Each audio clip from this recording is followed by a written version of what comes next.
OMG! Kimi, halatang nangungulila at miss na ang nobyong si Sian. Wala na yung love lock pero tayo pa rin. Thank you, kid.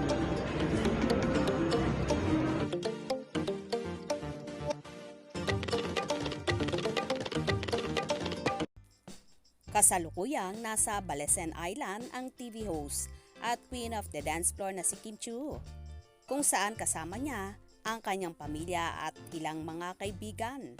Birthday kasi ng kanyang pamangkin na si Kali at doon nga nila isinelebrate sa isla ang naturang kaarawan ng bata.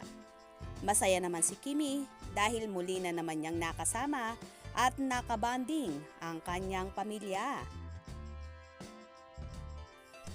Ngumingiti man si Chinita Princess, pero damang-dama mo ang lungkot sa kanyang mga mata na tila ba nangungulila at talagang namimiss ang nobyong si Sian Lim. Kapag kasi ganitong special occasions ay palaging kasama ang actor-director. May workman, pero nagagawa nila ng paraan para lamang magkasama. Nagbahagi nga si Kimi ng short video sa kanyang Instagram na kitang-kita na tila namamaga ang mga mata na akalain mo na katatapos lang umiyak. Ayaw mang magpahalata ng dalaga na matindi talaga ang pinagdaraanan ng relasyon nila ni Sian. Pero hindi talaga ito may kukubli sa mga tao, lalo't damang-dama din nila ang sakit na pinagdaraanan ng dalaga.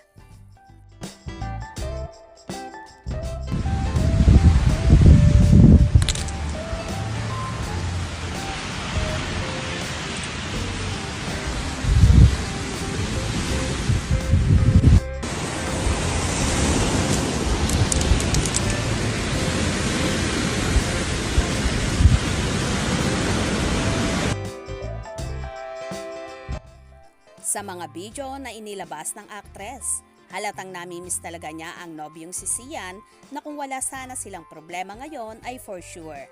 Very happy sila at paniguradong memorable na naman ang banding na yon.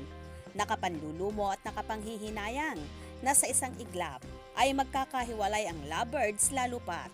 Marami ang umaasa na sa kasala na mauuwi ang kanilang matagal ng relasyon. Anyway, sana maging maayos pa rin ang Kimsi at maisalba pa nila ang kanilang relasyon at ang matagal nilang pagmamahalan. Kaya naman tumutok at wag na wag pahuhuli sa mga maiinit na kaganapan. Hope you enjoyed. Please subscribe for more info.